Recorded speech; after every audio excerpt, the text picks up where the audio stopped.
Icicles and water, old differences dissolved, drip down together.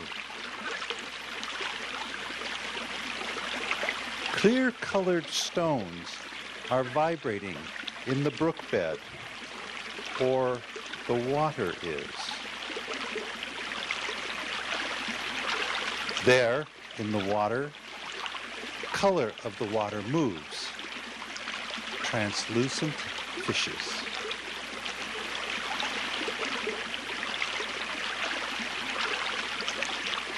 In these dark waters, drawn up from my frozen well, glittering of spring.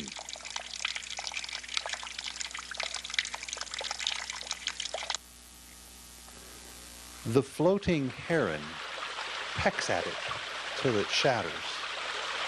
Full moon on water. Little silver fish pointing upstream, moving down in clear, quick water.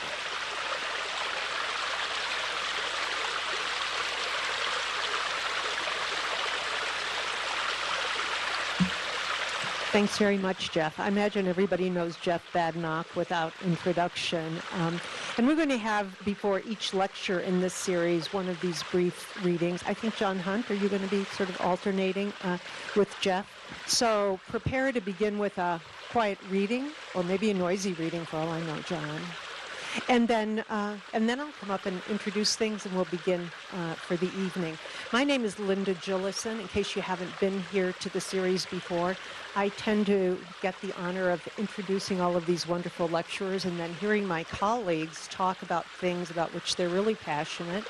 And we actually don't get into each other's classrooms very much, so this is a real treat for me.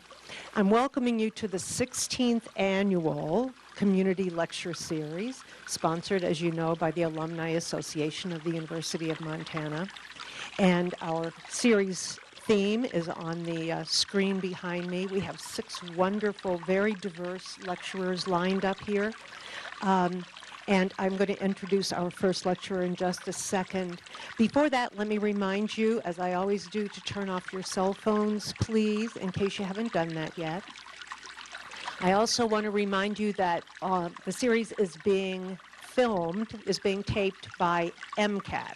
So later on, we'll be able to give you the schedule for broadcasting of this on MCAT, and you'll be able to see it after the series is over. That's always a good thing, particularly if you can't make it to one of the lectures.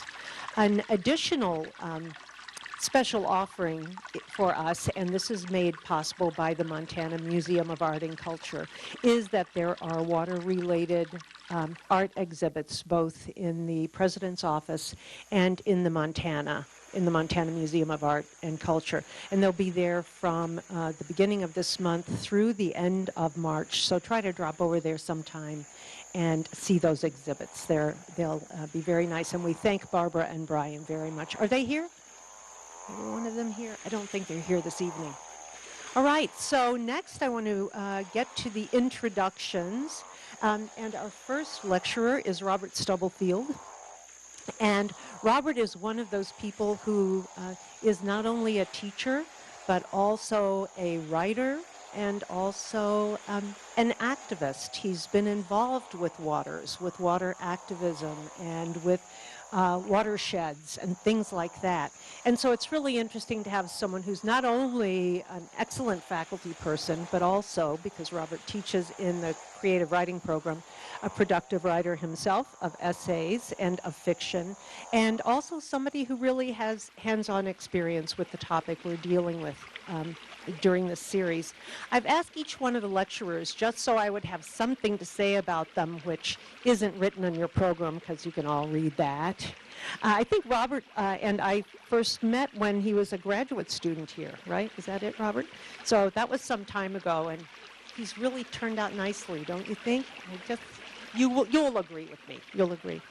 I asked each of the lecturers this time to let me know how he or she became interested in waters, because our original contact for this series was Bill Wussner, and he put us in touch with wonderful people who do all kinds of watery things. And I just want to read you the statement that Robert sent to me because Robert's a writer and I'm not. So here we go. I grew up along the North Fork John Day River, which contains some of the last remaining wild runs of steelhead and Chinook salmon in the Columbia Basin. I swam, fished, waded, or skated on the rivers more days than not. My father instilled a love of rivers, and our river in particular, and I feel honor-bound to do what I can to preserve and enhance our waters. I was privileged to be able to work in my home watershed, and I want to do what I can as a writer, teacher, and citizen to continue raising awareness of the importance of healthy watersheds. So I want to introduce to you with great pleasure Robert Stubblefield. Robert.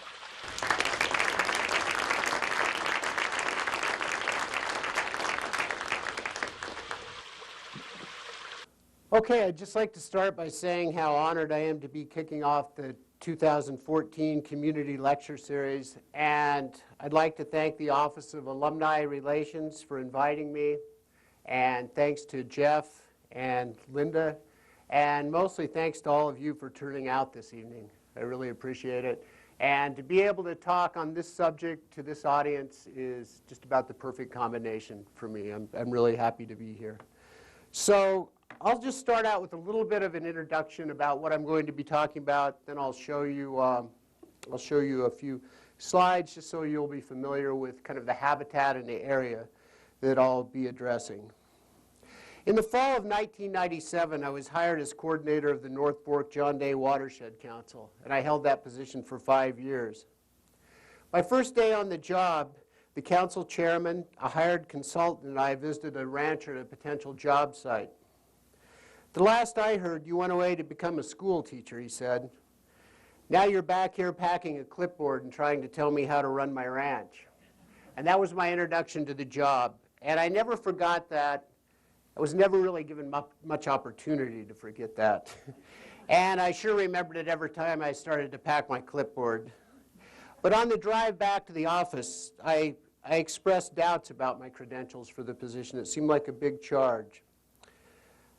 No one has the right credentials, the consultant said, because no one knows what they are. These positions are brand new. Okay, how's that? Okay, enough about the clipboard. Maybe you need a fish biologist, I said. We interviewed a fish biologist, the chairman said. We hired you. His words weren't necessarily meant as a ringing endorsement, but perhaps more of a charge. We hired you to do a job, and we expect you not only to do it, but to learn how to do it. The North Fork John Day Watershed Council needed a grant writer, a project coordinator, a monitoring coordinator, and an outreach specialist. They had enough in the budget to hire one person for 6 months. So I started writing grants, and it was a good time and place to apply for funding for restoration projects. The John Day is the second longest to the Yellowstone undammed system in the lower 48. It contains native salmon and steelhead runs that have never been supplemented by hatcheries, and those two features make it unique. So I was in the right place. Watershed councils were formed in Oregon primarily to facilitate restoration projects on private lands that provide public benefit. And this represented some of the first attempts to look at river systems as watersheds rather than checkerboard and piecemeal properties. I was fortunate to have technical, financial, and in-kind assistance from the Confederated Tribes of the Warm Springs, the Confederated Tribes of the Umatelas, and state agencies such as Oregon Department of Fish and Wildlife and federal agencies like the Bureau of Land Management and Natural Resources Conservation Service. We also worked with a lot of conservation organizations such as Oregon Trout. Those tribal agency and organizational representatives are some of the finest and most dedicated individuals I've ever worked with. So that's how an English major with an MFA in creative writing came to be talking to you about rivers tonight. And if that seems like a plug for the liberal arts and the importance of writing in the curriculum, so be it. So I'm going to show you some photos, and these are mostly, like I said, just to give you kind of an overview of the types of habitats that I'm talking about, so you'll be somewhat familiar with those systems.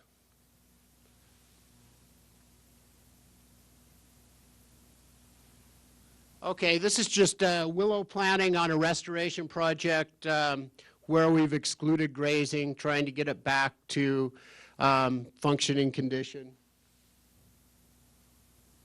Same thing. This is a property on the middle fork of the John Day, and it was acquired by the Confederated Tribes of the Warm Springs, and this is what it looked like when they purchased it. I'll show you some photos later of plantings on it. This is an upland site, and you can barely see the stream in it, but I'll make note of this later. That's actually a fairly healthy system for that area. You can see the multi-storied canopy, and you can even see some water in there if you look closely. This is another site on the middle fork. It may be a little difficult to see, but that's been planted all on the right side there.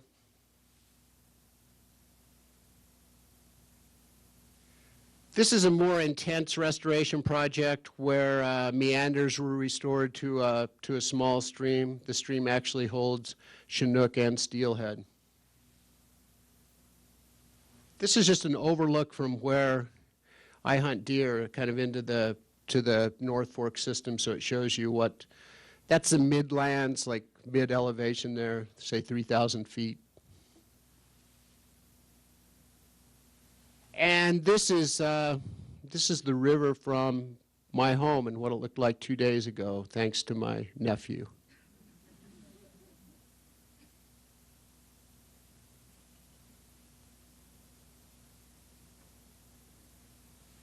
Okay, this is the photo that I'll talk about just a little bit more. And I learned another lesson on this parcel. This is actually this is some of the most pristine habitat in the South Fork of the John Day. It was never cleared. It has beaver ponds. It's a really healthy system at that spot. But it's what's interesting about this is what is to the right and just outside the photo, which would be down there. And it's what that is an old D4 Caterpillar. And the ranch owner said that the dozer is parked exactly where it broke down while he was clearing all the brush off the stream. And he always wanted to get it running again to finish, but he never could afford it. And then the ideas about riparian management changed in the time the bulldozer was broken down. And he laughed about this, and that was another lesson I learned and try to remember, that if we spend more time laughing with those holding different opinions and less time laughing at them, more progress is possible. If we investigate and identify why and how we might envision an ideal river and what informs our ideal, then we can better understand another's vision. To not do so is a failure of imagination, which leads to an inability to empathize, which leads to failures both chronic and catastrophic. Storytelling has a place in our lives and impacts management practices, public and private. But it's worth considering whether we're attempting to impose a story on a place with its own stories. Whether our view is shaped or slanted by the romantic tradition or even a romantic tradition is worth examining, if only to avoid the trap of the definite article.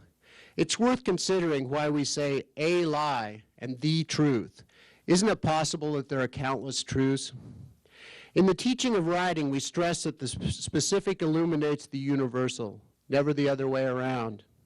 So I'm going to share a story about a specific incident in a particular place involving two principals who could not imagine the other's perspective. And so I'm going to read part of an essay that I've been working on, and I'll talk a little bit during it, and I want to leave plenty of time for questions when we finish. But this comes from By Some Gliding Stream, and the subtitle's on your program. I'm going to put that up behind me just because I'm comfortable with that view. How should the ideal river appear? This differs for each individual, but individually and collectively, we harbor a vision of our ideal stream, a vision influenced and shaped by experience and values formed over the course of our lives. Fishers recall spots where they have had success, and each vision varies with the species sought, perhaps with the company kept, with the overall experience. A productive freestone trout fishery is going to appear much different than a broad, flat river holding sizable northern pike. Swimmers perhaps include a sand or pebble beach, a gently sloping shelf into deeper water. These visions are shaped by recreational pursuits, but what of economic interests? To a watermelon farmer in the Columbia Basin, the still backwaters of McNary or John Day Dam offer an apparently inexhaustible supply of irrigation water, necessary in a place naturally inhospitable to thirsty crops. To the water skiers and walleye fishers, this pool offers aquatic recreation unavailable without the artificial, engineered lakes formed by plugging the Columbia River with concrete. To Native American fishers, this same pool drowned Celilo Falls, where a complex economy thrived for thousands of years, an economy dependent upon the unique convergence of the hydraulic features of the falls and sustainable, bountiful runs of anadromous Pacific steelhead and Chinook salmon. Within a period of 100 years, beginning with European settlement, the falls disappeared as the water backed up, and one of the world's most productive fisheries was reduced to remnant status. What desires and ambitions and abilities led to the drowning of Celilo Falls and the decimation of anadromous fisheries? The obvious factors of greed mixed with technological advance come into play and offer partial, if in my view, simplistic answers. For an increasing portion of inhabitants of the Pacific Northwest, the Columbia has appeared always as it does now, a series of stagnant drops descending gradually and ultimately to the Pacific Ocean.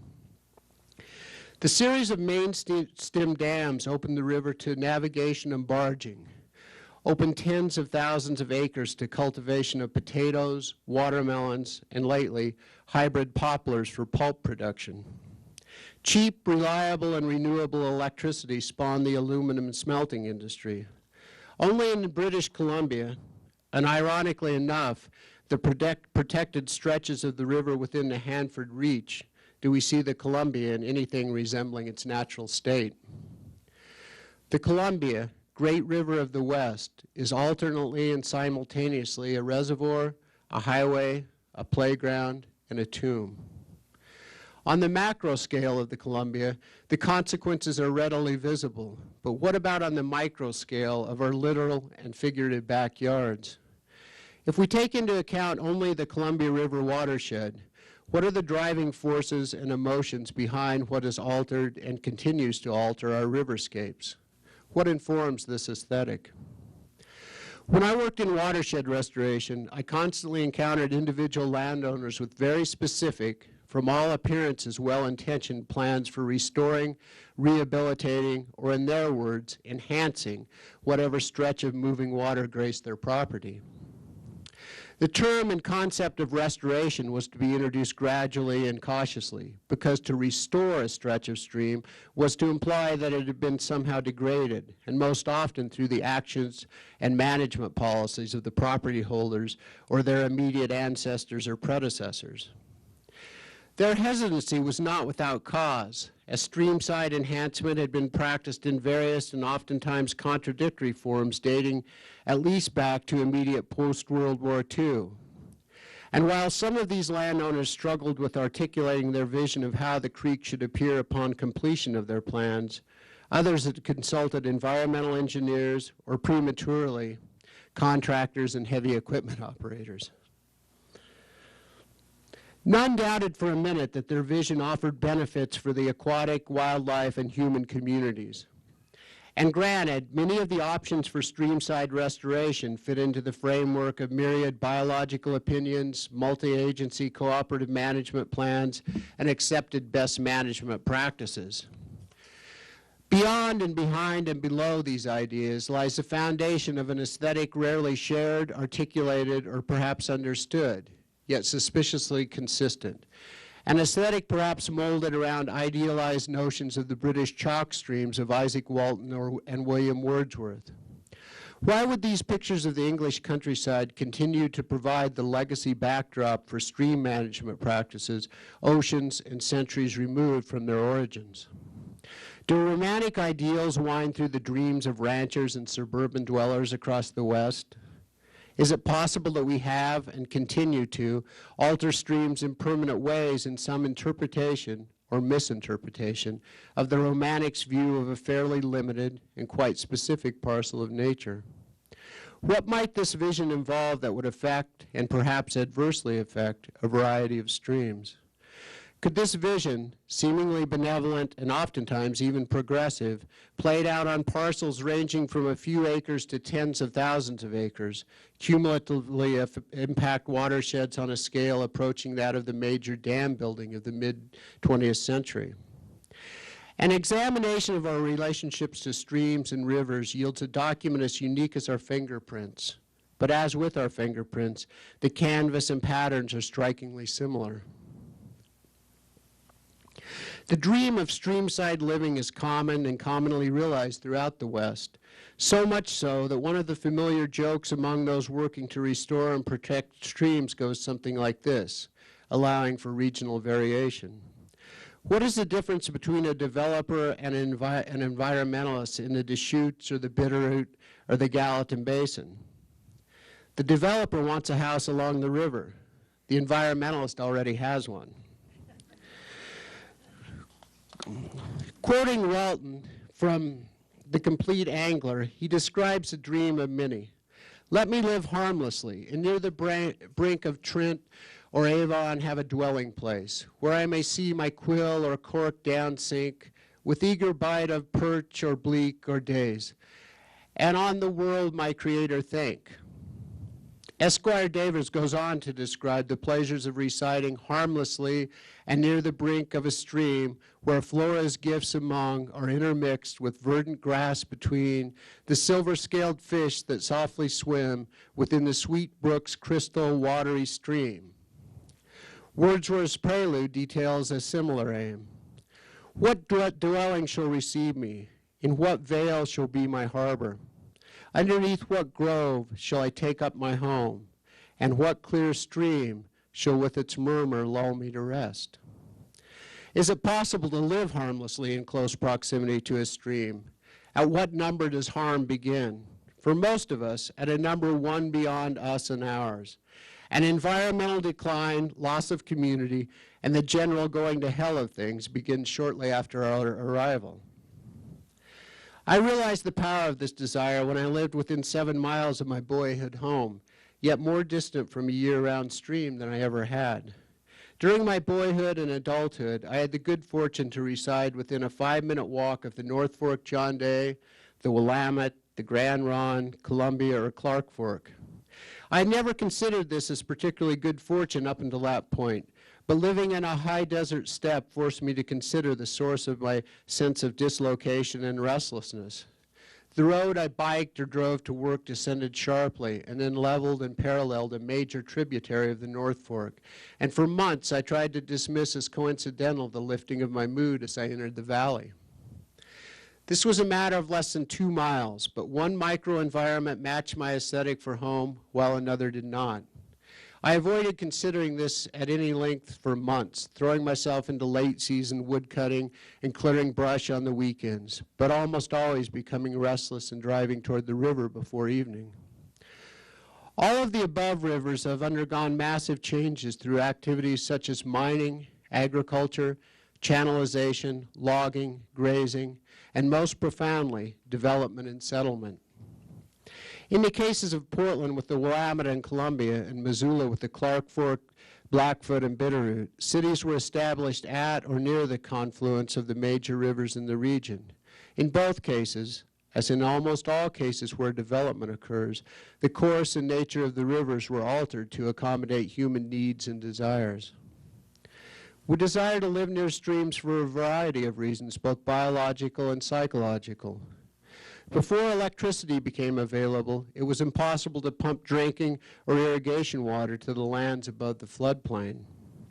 Drinking and irrigation water were available along streams, and commerce had been taking place in these regions for centuries. So they were historically areas inhabited for at least part of the year. For most of this period, stream modification was not a large issue due to labor requirement and small populations. But as access to earth-moving equipment and large labor pools became available, the temptation to alter a river became greater. Channelization and construction of levees to confine streams accelerated after World War II and continued well into the 1960s.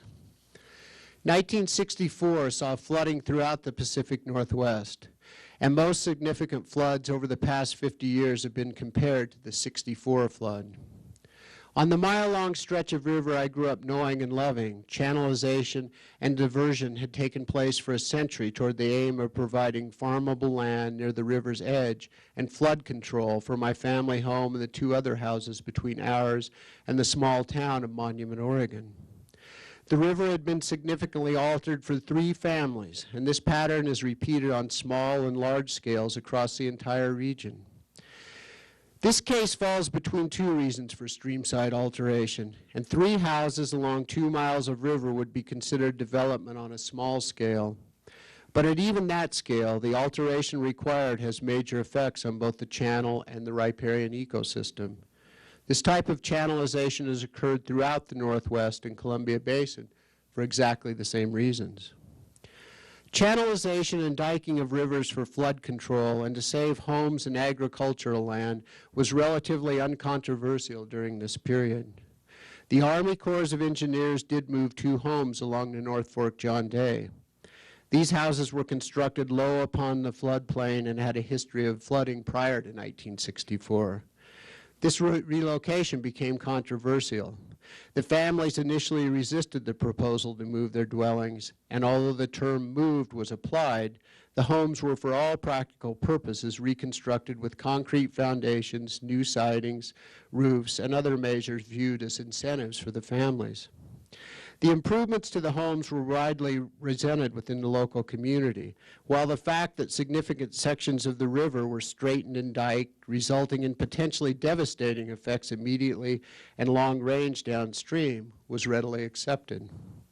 Entire communities such as Arlington, Oregon, and North Bonneville, Washington, have been relocated to accommodate main stem Columbia dams. But historic and recent practice has been to engineer and implement a change to the river to accommodate homes. Many urban and suburban dwellers point the finger at mining, grazing, and logging as the activities that have resulted in damaged and compromised watersheds. Of these 3 industry-related activities, only mining approaches the long-term consequences of development.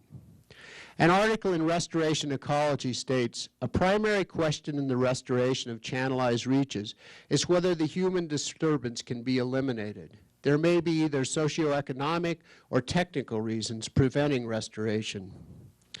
They go on to compare the consequences of channelization with more readily identified activities. On land used for grazing, timber, and agriculture, removal of the stressor activity may allow recovery of the riparian system. Eliminating the disturbance through a management policy may be all that is required. Urban uses of riparian areas generally preclude their recovery because the uses, houses, highways, etc., may not be easily removed.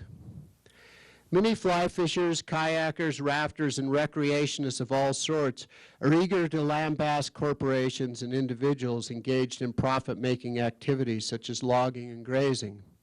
Meanwhile, willfully ignoring the consequences of pleasure-seeking on our rivers. It is convenient to assume malice on the part of loggers, miners, and ranchers. Easy to point the finger toward them as they exploit fragile resources for profit. But the impacts in the pursuit of pleasure upon the fisheries and the watersheds that sustain them are significant. We demand access to our rivers. This access is assured simply by living in close proximity and by the construction and usage of roads allowing convenient vehicular access. The impacts upon watersheds by mining and logging are readily apparent to the eye and remain for centuries. We consider such watersheds degraded, irreparably harmed, and in need of restoration, or perhaps even Superfund designation. When a parcel of land is logged prior to sale, its value has been diminished by almost all economic and environmental standards. Profit has been taken. And here in the Northwest, the minimum time for regrowth may be a century. Conversely, if a wetland meadow has been drained, the adjacent stream diked and channelized and subdivided into deer meadows or redwing estates, the property is much more valuable by almost any measure of our economy. The log parcel can eventually be restored to properly functioning condition, an outcome unlikely, if not impossible, with the subdivision. So if we accept the premise that socioeconomic or technical reasons prevent restoration, and dam removal efforts across the nation, including Milltown Dam right here, at least bring this premise into question, what are we left to do in order to minimize our impact on watershed and specifically riparian health? Are there actions we can take which will restore or maintain watershed health while still allowing easy access to streams for pleasure and profit? What do we desire from the streams where we reside? Access in a variety of forms, long-term channel stability, and a relatively stable stream flow. These attributes are common in the spring-fed chalk streams of Great Britain, but can they translate to the snowpack-reliant freestone streams of the Pacific Northwest? Development of our floodplains is common and has only recently fallen under heavy scrutiny. Rivers run throughout our cities and our dreams, and a view of distant mountains and the sound of a babbling brook are widely touted in realty ads and brochures. We value and protect our rivers today in ways defined by our aesthetic, which is seldom deeply examined.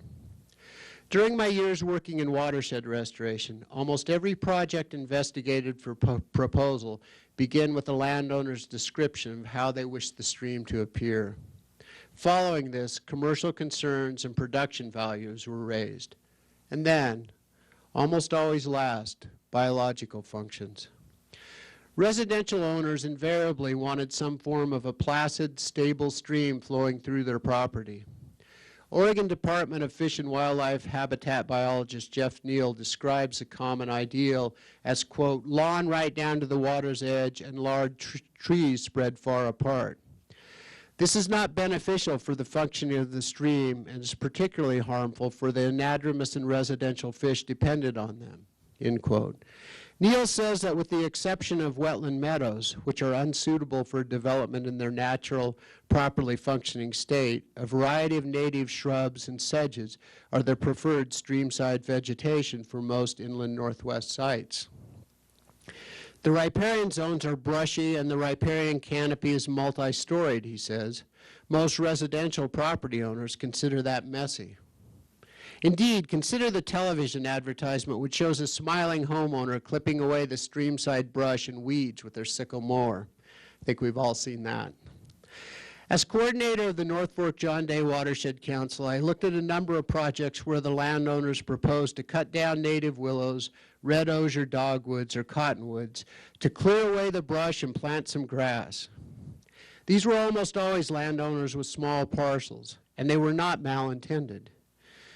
When questioned as to the habitat benefits of the proposed project, they were at a loss, with the occasional exception of mumbling something about improved access for deer and elk. I don't know if that was access to the deer and elk for them or the deer and elk's access, but if asked, many of these property owners supported wild and scenic designation for the local rivers, wilderness designation for the headwaters of the North Fork or Middle Fork John Day, yet simultaneously strove to eradicate any encroachment of wildness on their backyard. As recently as the 1960s, agricultural landowners were offered incentives to remove native vegetation from stream banks.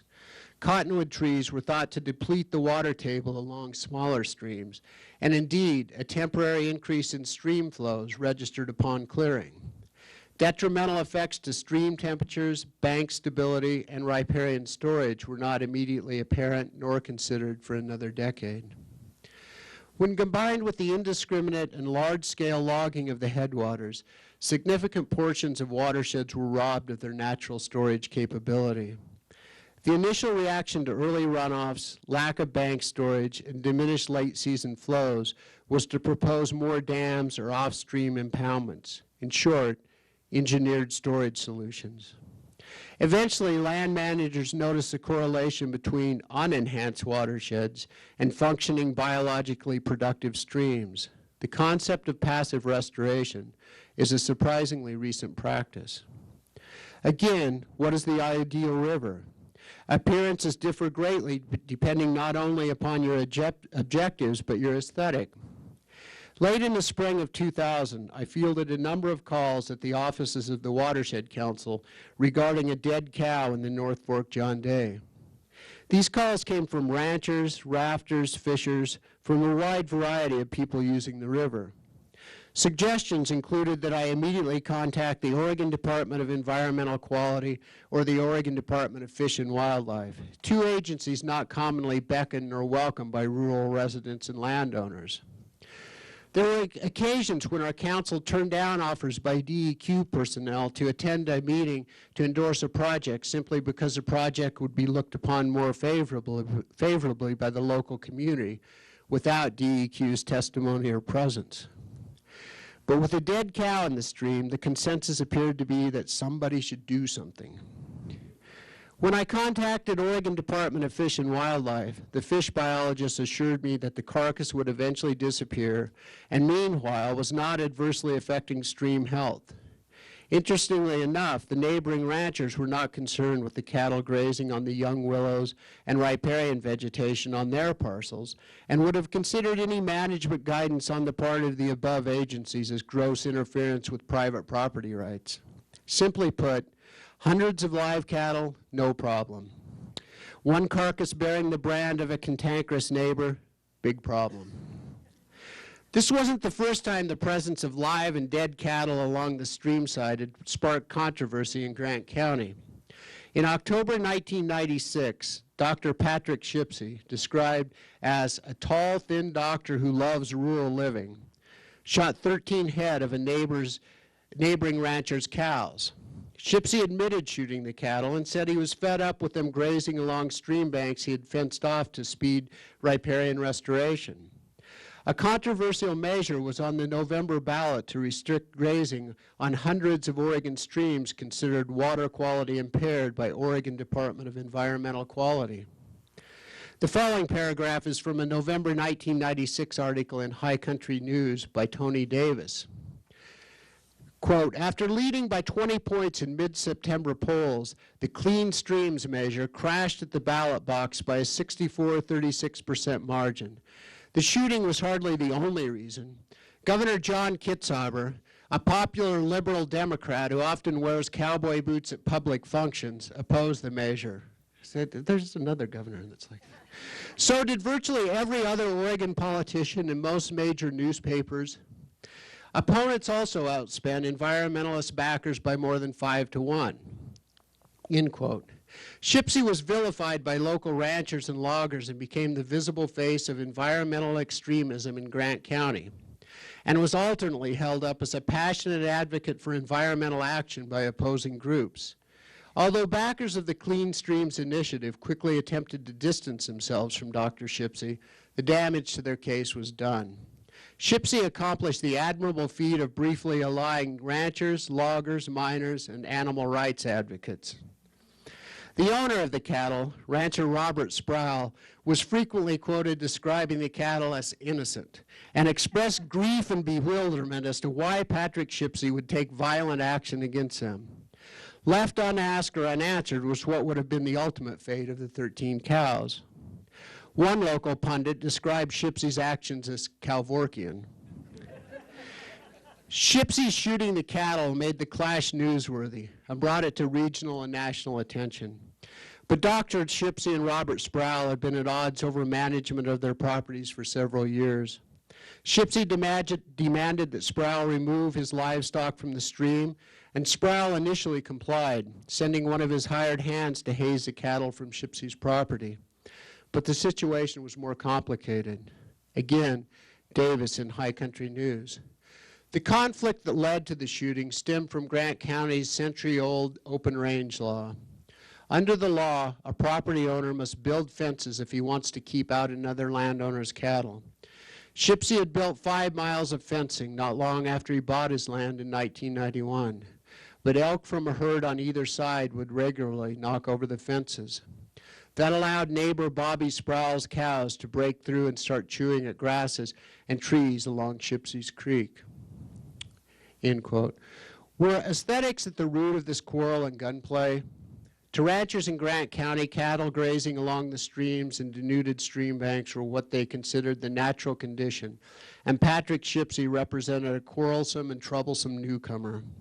To the environmental community, Shipsy's actions, while acknowledged as extreme, were not unprovoked. One interesting element of the case remained underreported: the fact that Patrick Shipsy's home was constructed directly adjacent to the stream, with a portion of the deck actually overhanging the creek. Sproul's cattle were removed from the creek. Shipsy's house, although under new ownership, remains. Patrick Shipsy and Robert Sproul would have been difficult neighbors under any circumstances. The environmentalist doctor and the old school rancher represented extremes of the old, which is actually a relatively recent West, and the new West. Dr. Shipsy dreamed of a home by some gliding stream, a budding wilderness. Livestock grazing and trampling the stream banks were not part of his picture. Robert Sproul desired nothing more than to continue grazing public and private lands on terms dictated by him and Grant County's open range law. A trophy home and riparian fencing didn't factor into his view. The conflicting visions were equally unsustainable. During this period, Grant County's unemployment rate hovered around 20%. Factors such as increased automation, serious overcutting in the preceding 2 decades, and changing markets altered the economy, and the diminished timber industry left a void eventually filled with anger and resentment. Forest Service management practices had indeed shifted due to pressure from environmental interests and a simple lack of marketable timber. Local officials were elected on a platform of promises to return the timber cut to 1980s levels, promises they lacked both the legislative clout and the resources to fulfill. Gradually and begrudgingly, residents are beginning to accept the fact that public land belongs to the public, and this public is going to demand input into the management of the resources. Initial skirmishes involved old-growth timber and spotted owls, but the forum has shifted to clean, cold water, and Pacific steelhead and Chinook salmon. Only recently has development been placed in the same threat category to these resources as mining, grazing, and logging. As with the traditional resource extraction industries, the lag between the activity and acknowledgement of the detrimental effects makes catching up a priority. Organizations such as Save Our Wild Salmon, Trout Unlimited, the Freshwater Trust have been promoting small-scale restoration in residential areas for several years. Setback legislation is currently in place or under serious consideration throughout the Columbia Basin. The Clark Fork Coalition here in Missoula does an admirable job of publicizing the threat development poses to our watersheds and fisheries.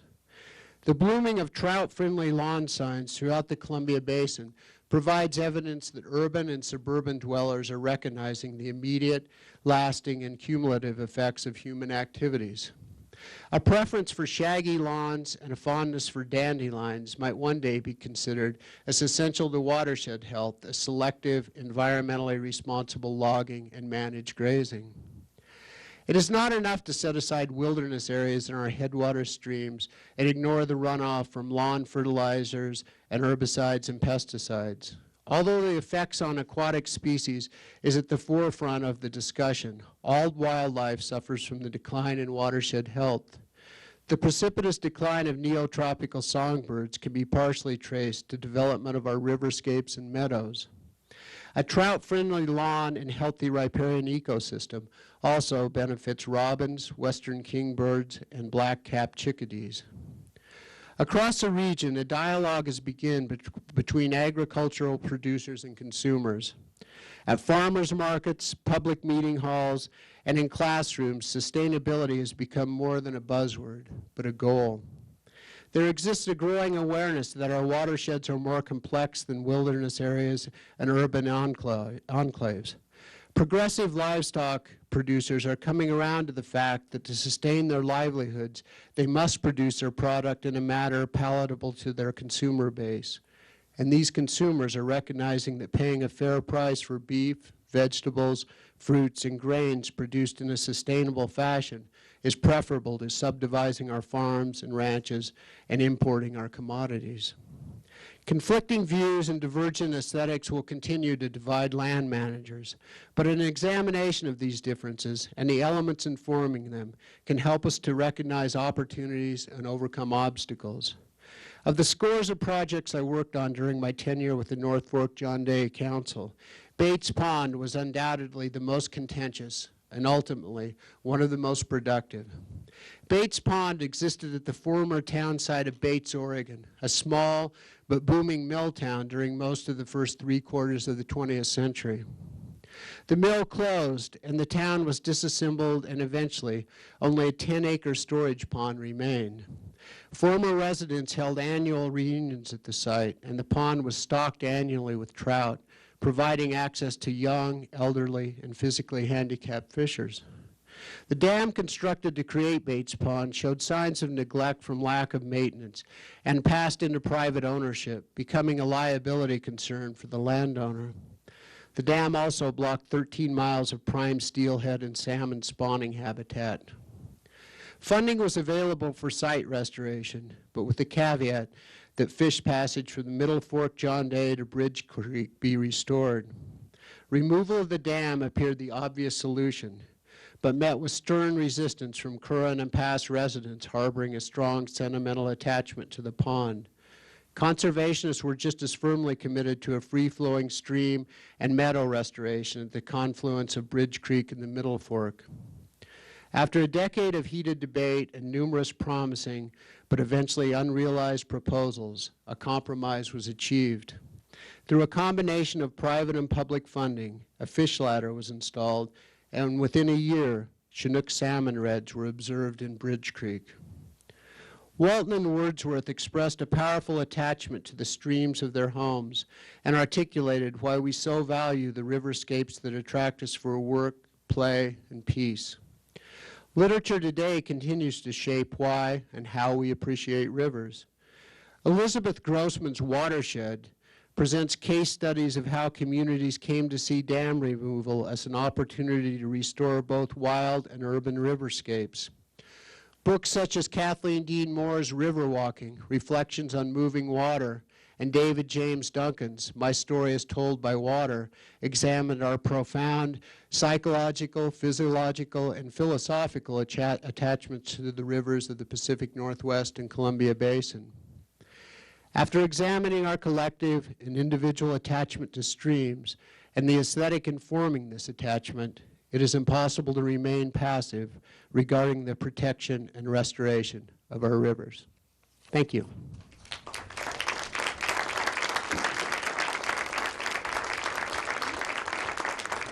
And I'll be happy to take any questions, or we can have a discussion about some of these issues. I'll just start and tell you, I know sometimes it takes a little bit to come up with a question, but I think in both those instances we saw a place where the aesthetic, the view of what a stream, what an area should be, was in direct conflict. Patrick Shipsey and Robert Bobby Sproul, as they always call him in the paper, which seemed to get more, he definitely had the local people on his side with that, but there was no compromise there. And Bates Pond, as I said, it was very contentious, and surprisingly so. I mean, that pond, it was a symbol of so many things to those people, and I think it took agency personnel a long time to understand what that was tapping into. And nobody really won with that. Honestly, I thought it would have been so much better had the dam come out and they had put a park there at the confluence of those streams, and it would have been a wonderful thing, but that didn't happen.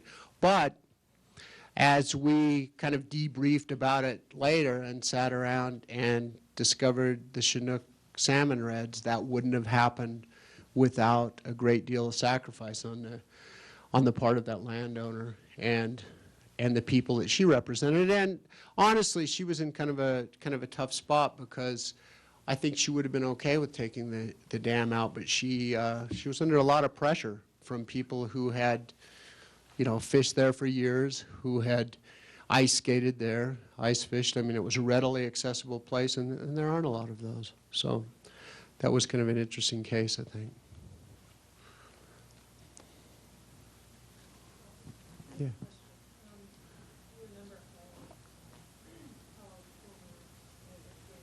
Yeah. You wrote a book which I like very much called Community and the Politics of Place. Yeah, I was actually at a conference with him years ago when that first came out, and I heard him speak. It's a wonderful book. He says we've gotten to the place in democracy now where we can all where anybody can keep anybody else from doing anything. And I just thought it was a wonderful comment. And it's very hard to deal with so many constituencies or... Oh, okay. I was just saying that Dan Kemmis, in his book Community and the Politics of Place, said we've gotten to the place in democracy now where anybody can keep anybody from doing anything through various ways, public hearings and regulation and so on and so forth, and how complex it really is, as he talked about situations in our own area here around Missoula and Alberton and so on, to make anything work for anybody and not end up in a situation where nobody really wins. Yeah, and I think that situation had been held up for 20 years, and they waited till the Watershed Council was formed to bring it back, and so it was. I didn't think we would ever. I don't know if it's solved. I didn't think we would. I definitely had my view of what should have happened, and it didn't. But there's salmon there when there weren't, and a lot of the people. Well, I hate to use the verb fought, but that I fought over these issues for a long time. Things happen to them, things happen to me, and you do come to see their side a little bit more, as much as you can, and accommodate what you want to do. But I said that we laugh with them rather than at them, and that isn't always the case. I mean, I wasn't that way. And I remember we would have these meetings, and we would go home, and I would talk to people. They'd come over to the house, we'd talk about this, and we'd just talk about these people, and I don't know, all the things would happen. And then there would be some social function, or we would have a public meeting and a potluck or something, and Deborah would come to the meeting and meet this delightful person, and it was hard for her to picture with the description that we'd had from them. I thought, yeah, well, probably her take is a little bit more accurate than mine at that point. But I think, that's kind of what watershed councils are. And we have those organizations here, It's about consensus building, and as any of you know who have ever served on a board that operated by consensus, it's more like attrition.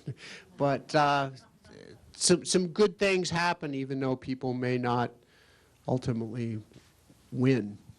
I don't know we always talk about win-win situation, all the acronyms that I had to learn with that, win-win, what's in your toolbox, all of those things. I don't know if I ever want to be involved in another win-win situation or consider what's in my toolbox that day. So. I've got a question for you. You started to mention this a little bit, but I was wondering if you could talk to us about some writers today that are that are maybe changing the ideal view that we have of what it means to live by water, or if you think a change like that is possible, or if it's too deeply ingrained, like the domestication of wildness. No, I think it's entirely possible, and I think that writers and artists are some of the only agents of change that will be effective with that, because that is how we form our aesthetic. And I mentioned a few people. We're so blessed in this community to have writers who write eloquently about rivers, watersheds, ecological health. You think about Thomas McGuane, You think about the anthology that Onyx Smith put together with the Clark Fork Coalition. What's the title of that? It's escaping me right now. But we have a number of writers who are, who are activists and eloquent spokespersons for that. And I think that is a way that it will change if we start looking at rivers other than, what they can produce. Well, I guess ultimately what they can produce for us, but if we take a more nuanced view of that, and, as Jeff was reading, we had paintings up here by Russell Chatham. We have here with the environmental studies program and the creative writing program, there's a wonderful synergy of people addressing those issues. And you can go into the University of Montana bookstore, any bookstore here in town, and you could pick up 10 books by local writers that, Hugo, get the collected poems of Richard Hugo, and you'll see a lot about rivers in them. And I told Angela, I'll send her a bibliography, a works cited page of what I used to kind of draw on this, and maybe some other reading recommendations. But yeah, pursue those writers, reward them, buy their books. You mentioned a comic comparison earlier in your talk about the difference between a developer and an environmentalist, and the developer wants a home on a stream, and the environmentalist has one. It brought to mind for me a controversy fairly close to home here when there was a proposal for a subdivision at the mouth of Rock Creek. And we probably all knew somebody who was on one side or the other of that. But I'm just wondering if I could ask you to tread on sensitive local ground here, what you thought of the issues that were involved in that particular instance. Well, I'll refer back to that essay a little bit and to people a little bit more learned than I am on it when, like restoration ecology, when they talk about that something that has been logged, has been heavily grazed, we know how to fix that. Once a development's in place, it's not going anywhere, or it's not going anywhere in, time as we would measure it. And I don't want to say that I'm anti-development, but I usually am in most of those cases. That would be my default position. And I'm not saying that that's always right either, because, as I said, when I was the coordinator of the Watershed Council, and still, Grant County, Oregon suffers from high unemployment, and there are really similar developments now starting there. And friends of mine, people that I went to high school with who are raising their families, are employed building those homes, maintaining those roads. And it's that seems like a pretty wishy-washy answer, I guess. But I understand the complexity of it. But I understand that there are probably places where development is a viable option, and places, as we talked about with writers and spokespeople for it, that through our own fumbling ways in our infancy, we're starting to recognize as spiritual places, as Native Americans have recognized sites for tens of thousands of years, and that there was a complex economy there, and their practices were based on sustaining health in a number of ways. And one thing I think about with that, when you think about offshore trawlers, sports fishing, dams, logging, grazing, mining, it'd be difficult for me to imagine how we could come up with a more effective system for eradicating anadromous fish runs. And the fact that we still have those, I mean, it's just a miracle of resiliency, I think. And when a development's put in a place like that, I think it's, what's that going to mean in 100 years? I think when we have pristine headwaters and and dams mines are proposed there. That's what gets people at least talking about those issues. And I think it's too easy to take it for granted that we don't have a voice in that, and we're going to leave it to the experts. But when a place that we consider sacred, healing to us is threatened, then we become experts. I mean, people say things that they're pretty certain about all of a sudden.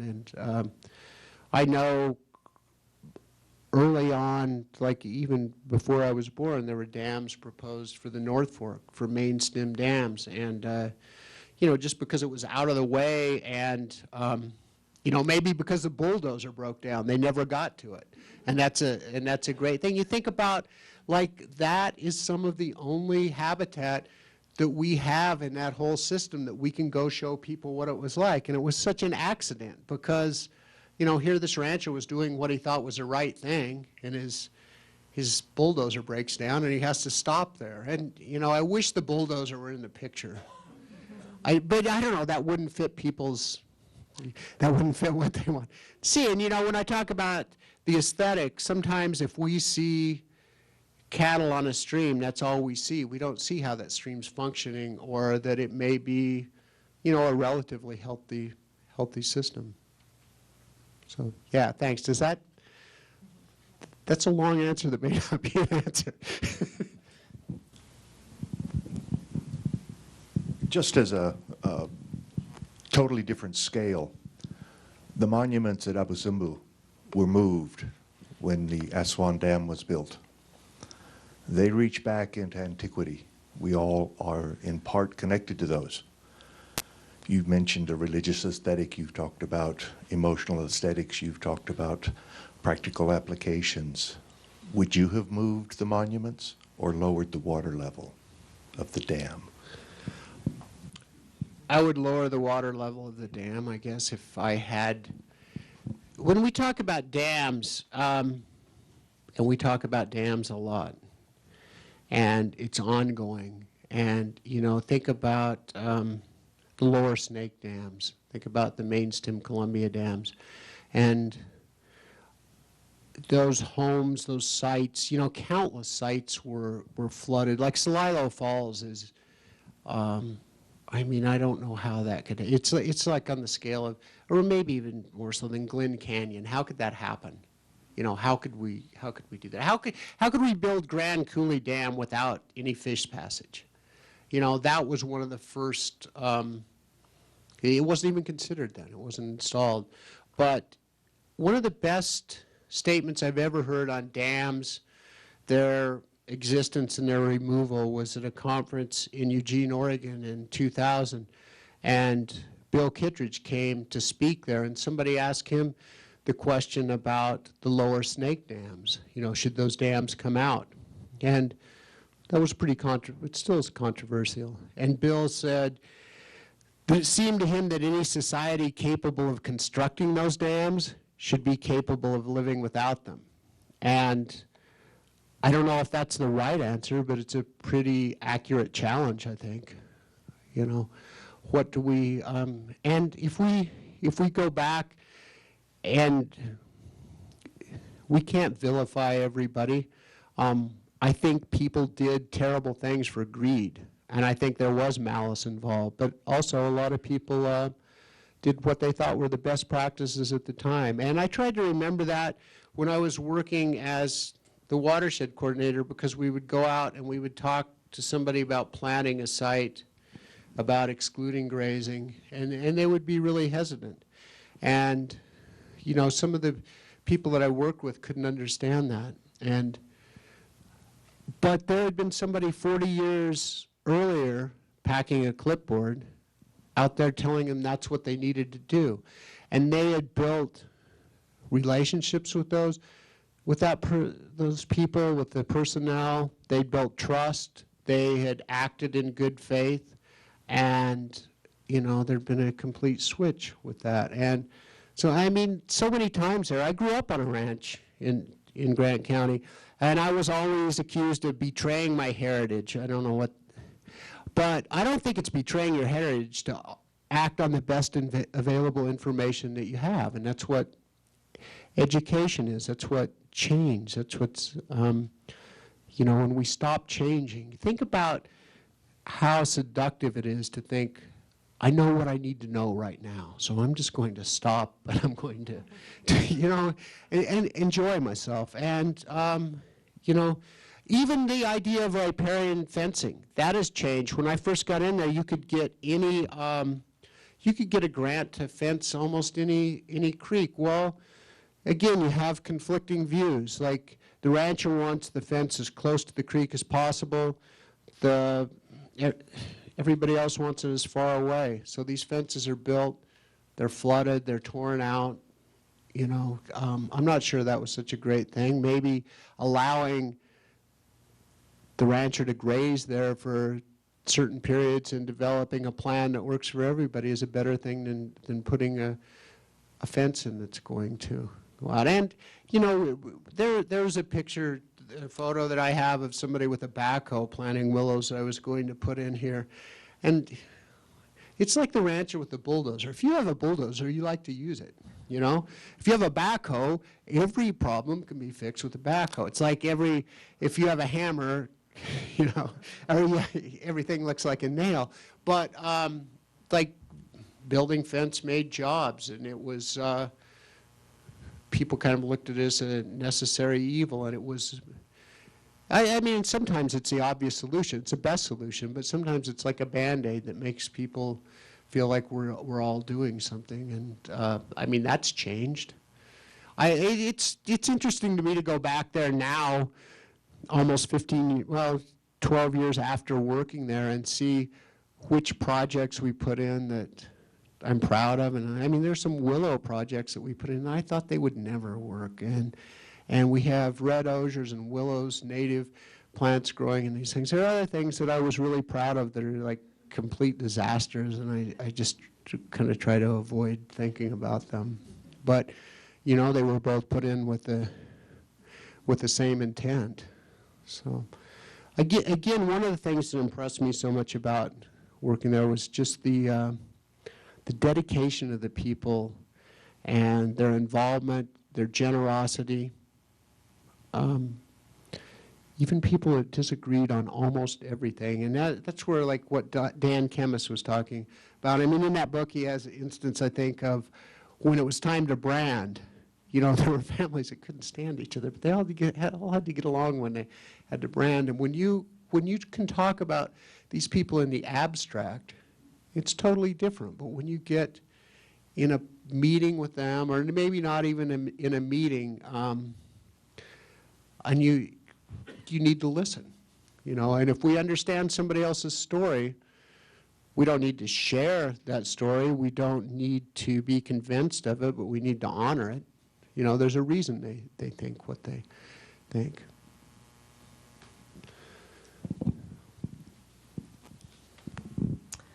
After you go back and look at the projects you worked on, were there criteria for success listed before the project that you could check off and say, yes, this worked, or no, this didn't, or some of it worked and some of it didn't? Yeah, when you make a proposal, there are pretty strict guidelines before you put that in, and you know, there are some proposals that you can blanket, like riparian fencing, even though you're looking at the specific site and you're doing all of that. But the criteria held up pretty well. It's just some of it's luck too. Like if you do a riparian planting, there's another photo I had that I didn't run here where they have sprinklers irrigating the riparian planting because it was during a drought period. So if you put in an extensive planting and you get a huge flood the next year before it's established, or an ice jam, you know, that really affects the success. But I think the criteria held up pretty well, and I was so fortunate to have really intelligent, as I said, generous people that would help me with the technical specifications, and I learned so much doing that job. It was like one of the most rewarding things that I've done. I mean, probably that and teaching. I mean, how could you, I couldn't imagine two more rewarding jobs, and I feel fortunate to have had both of those. And there was a lot of attention paid to every project, a lot of scrutiny, a lot of skepticism. I mean, you were never lonely when you were working on one of these, because there was always somebody stopping by and wanting to know what the hell you were doing and why it wouldn't work, and they tried that a few years ago, and didn't you know such and such, you should go look at his or go talk to him. And you didn't have to go talk to him, because he'd probably come by about half an hour before that. So, but yeah, that was a huge learning curve for me. Like I said, that was the first day on the job. The second day I was sitting there trying to write a grant to sustain the council in our position that was running out in 6 months. And that was, I never had writer's block again after that. So I never had the luxury of thinking about it.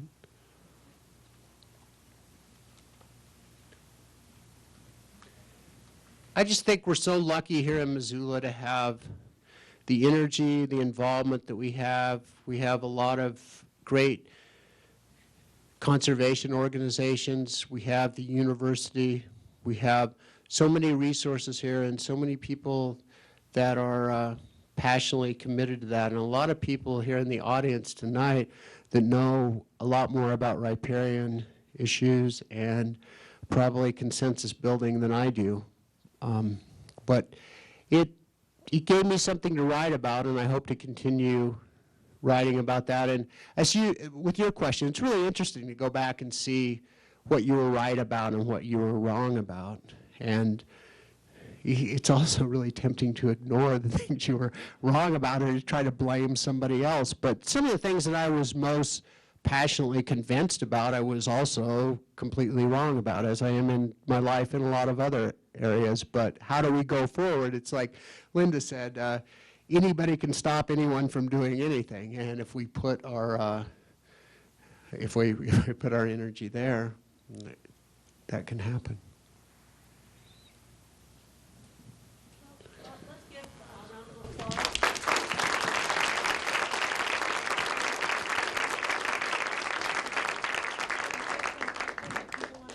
Sure, I'll be happy to talk with you individually. And as I said, I'll send that to Angela with maybe like a bibliography of what I worked on. I will just hold up one book real quick.